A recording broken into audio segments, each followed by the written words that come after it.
आदर्श विद्या मंदिर उच्च माध्यमिक विद्यालय भरतपुर। कक्षा 9वीं अध्याय 7 भाग 1 जैव विविधता। क्या आपने कभी सोचा है कि हमारे चारों ओर पाई जाने वाली ये विभिन्नताएं, ये विभिन्न प्रकार के जीव समूह, सभी जीवधारी एक दूसरे से इतने भिन्न भिन्न या अलग अलग क्यों दिखाई देते हैं? जैसे कि हमारे पास में रहने वाले जीवों में कुत्ता भी एक जीव है, जिनमें आप देखते हैं कि कई कुत्तों के पैर लंबे तो कई के पैर बहुत ही अधिक छोटे होते हैं, तो कईयों का रंग काला तो कईयों का रंग गेहुआ या भूरा होता दिखाई देता है। कुछ जीव हमें दूध देते हैं, जैसे कि गाय, भैंस, बकरी, लेकिन कुछ जीवों द्वारा हमें दूध दिया नहीं जान जा सकता। तो कहीं हम ये भी देख सकते हैं कि हमारे और हमारे जो मित्र हैं उनके बीच में भी कई विभिन्नताएं दिखाई देती है। कहीं हमारी हाइट अर्थात हमारी लंबाई में भी असमानता है। हमारा नाक हमारे मित्र से मिले ये कोई ज़रूरी नहीं है।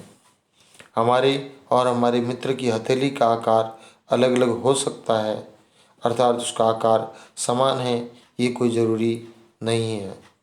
यदि हम अपनी और अपने मित्र की तुलना एक बंदर से भी करें तो हम निश्चित रूप से ये पाएंगे कि हमें और हमारे मित्रों के बीच ऐसे कई अधिक समानताएं होगी, जो अर्थात हमारे और बंदर की तुलना में हमारे मित्र से हमारे अधिक गुण प्राप्त मिलेंगे, लेकिन बंदर से हमारे गुण मित्र की तुलना में कम मिलते हैं।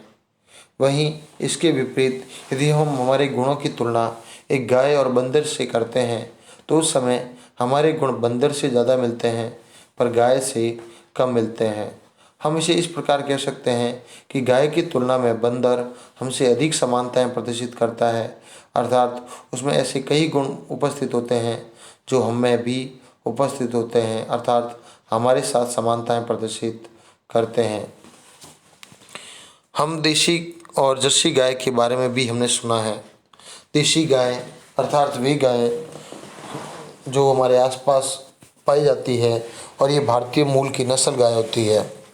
वहीं एक जर्सी गाय को भी आपने देखा होगा, जो अमेरिकन या विदेशी गाय जो भारत में अधिकतम मात्रा में उपस्थित होती है। क्या हमने इनमें कभी देशी गायों के झुंड में से जर्सी गाय को पहचानने का प्रयास किया है? यदि हाँ, तो हमने पहचानने का आधार क्या रखा, अर्थात हमें कैसे पहचान हुई कि ये देशी गाय है या जर्सी गाय है? आज हम लोग ये तय करेंगे कि कौन कौन से विशिष्ट लक्षण या वांछित लक्षण जीवों के लिए अत्यधिक महत्वपूर्ण होते हैं। इसके बाद ही हम ये भी तय कर सकते हैं कि किन लक्षणों को हम उसके अंदर जोड़ सकते हैं या किन लक्षणों को हमें छोड़ा जा सकता है, अर्थात विभिन्नताओं में उन्हें लेने या गिनने का प्रयास कोई ज़रूरी नहीं है। देशी गाय में हमने देखा होगा जो भारतीय मूल की नस्ल गाय है, ये बॉडी इंडेक्स श्रेणी की गाय कहलाती है जी, अर्थात इनकी पहचान हम इनके लंबे सींगों से कर सकते हैं। अर्थात जो भारतीय नस्ल की गाय हैं उनके सींग लंबे होते हैं और उनकी पीठ पर जो कुबड़ होता है उसका आकार सामान्य जीवों की तुलना में बड़ा होता है। ये विकास प्रकृति की होती है, अर्थात इनका समय के अनुसार प्रकृति में विकास होता रहता है। ये उत्तर भारत में सबसे अधिक नस्लें इसकी पाई जाती है। ये देशी गाय गर्म तापमान में रहने की आदी होती है और आसानी से गर्म तापमान को सहन कर लेती है। वहीं जर्सी गाय की बात करें, ये गाय बॉस टॉरस की श्रेणी से होती है, अर्थात जर्सी गाय की तुलना में इस देशी गाय की तुलना में इनका दूध अधिक होता है। वहीं इनके गायों की लंबी सींग और बड़े कुबर नहीं होते, अर्थात उनकी पीठ पर कुबड़ नहीं होता है। वहीं गायों का निर्यात भारत में सबसे अधिक होता है। ये गाय भारत के अंदर सबसे अधिक भारत का निर्यात अर्थात भारत से बाहर। वहीं जर्सी गाय ठंडी जलवायु में रहने वाली एक गाय है जो शीतोष्ण वातावरण अर्थात ठंडे प्रदेशों में पाई जाती है। अब पृथ्वी पर रहने वाले जीवों के विभिन्न समूहों के बारे में यदि हम बात करें तो एक और जहाँ सूक्ष्मदर्शी से देखे जाने वाले छोटे छोटे बैक्टीरिया, छोटे छोटे माइक्रोमीटर होते हैं, वहीं दूसरी ओर 30 मीटर लंबे नील व्हेल, कैलिफोर्निया के 100 मीटर लंबे रेडवुड के पेड़ भी पाए जाते हैं। और कुछ चीड़ के वृक्ष जहाँ हजारों वर्षों तक जीवित रहते हैं, तो कुछ कीट मच्छरों का जीवन काल कुछ दिनों का ही होता है। अर्थात हम इसका एग्जाम्पल कुछ इस प्रकार देख सकते हैं कि जहाँ पानी में रहने वाली छोटी छोटी मछलियाँ, जिनका आकार बिल्कुल ही छोटा होता है, नगण्य होता है, वहीं पानी में ही पाई जाने वाली व्हेल मछली वो इतनी बड़ी और विस्तारित होती है कि जिसका स्वयं का वजन 80 हाथियों के बराबर हो सकता है। अर्थात कहाँ एक छोटा सा जीव और कहाँ उससे ही मिलता जुलता एक बहुत ही बड़ा जीव। वहीं कुछ ऐसे जीव भी होते हैं जिनकी उम्र मात्र कुछ घंटे या कुछ दिनों की होती है, लेकिन कुछ जीव जहाँ 100 से 300 साल तक भी जीवित रह सकते हैं, जैसे कि कछुआ जो पानी में रहने वाला जीव है, उसका जीवन 300 से 400 वर्ष तक का हो सकता है। वहीं कुछ चीड़ के वृक्ष हजारों वर्षों तक भी जीवित रहते हैं। यहीं अर्थात कुछ जीव जहाँ मच्छरों का जीवन काल दिनों का है, कुछ का वर्षों का है, महीनों का है, कईयों का जीव सैकड़ों में, लेकिन कई चीड़ के वृक्ष हजारों वर्षों तक अपना जीवन काल चलाते हैं। अर्थात जैव विविधता हमारे चारों ओर बहुत ही ज़्यादा मात्रा में उपस्थित है। ये जैव विविधता रंगहीन जीवधारियों अर्थात हमारे अंदर रंगों में विभिन्नताएं, पारदर्शी कीटों और विभिन्न रंग वाले पक्षियों और फूलों में भी पाई जाती है। यहाँ तक कि हमारे चारों ओर पाई जाने वाली इस असीमित विभिन्नता को विकसित होने में लाखों वर्षों का समय लगा होगा। अर्थात हम ये कह सकते हैं कि लाखों वर्ष इस प्रक्रिया को आगे बढ़ने में लगे होंगे, इस जीवन काल को आगे बढ़ाने में लगे होंगे। इन सभी जीवधारियों को जानने के और समझने के लिए हमारे पास का जीवन बहुत ही छोटा होता है। अर्थात यदि मैं किसी एक छोटे से जीव का अध्ययन भी करने लगता हूँ, तो मुझे कम से कम यदि उसका जीवन काल 10 साल का है, तो मुझे उससे 10 साल उसको अध्ययन करना होगा। और इस प्रकार मैं अपने कम जीवन काल में अधिक जानकारी प्राप्त नहीं कर सकता। तो इसीलिए हमने उनके बारे में एक विचार बनाया, और एक एक कर विचार नहीं कर सकते, हम उनके बारे में सोच नहीं सकते।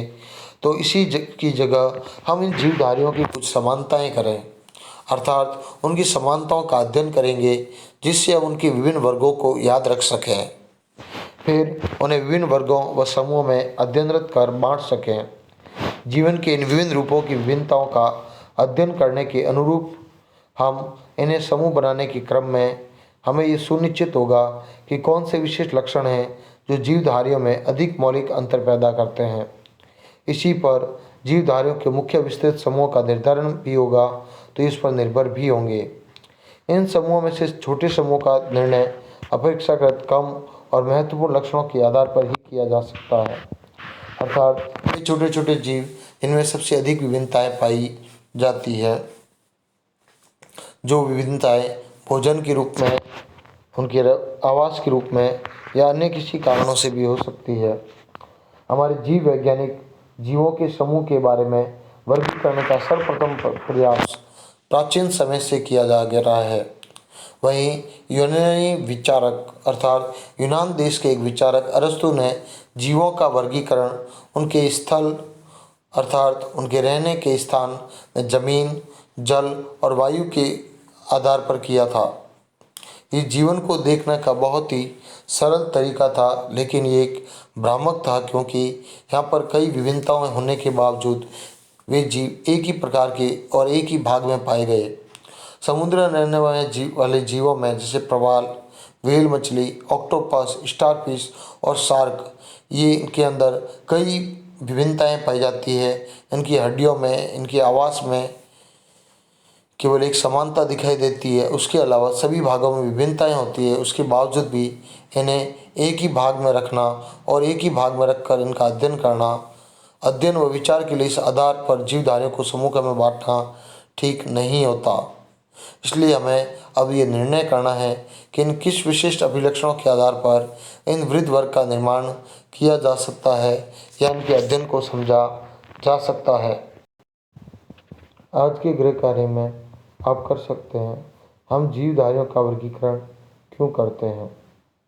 अपने चारों ओर फैले जीव रूपों की विभिन्नताओं के 3 उदाहरण बताने हैं। क्या हम जीवों के वर्गीकरण के लिए सर्वाधिक मूलभूत लक्षण क्या उनके निवास स्थान को मान सकते हैं या हमें उनकी कोशिका संरचना पर ध्यान देने की आवश्यकता है। क्या जीवों के प्रारंभिक विभाजन के लिए किसी मूल लक्षण का आधार बनाया जा सकता है या जीव जंतुओं के आधार पर या किस आधार पर हम जंतुओं और वनस्पतियों को एक दूसरे से भिन्न भिन्न वर्गों में रख सकते हैं। अपने अपने सुझाव लिखने हैं आपको। धन्यवाद।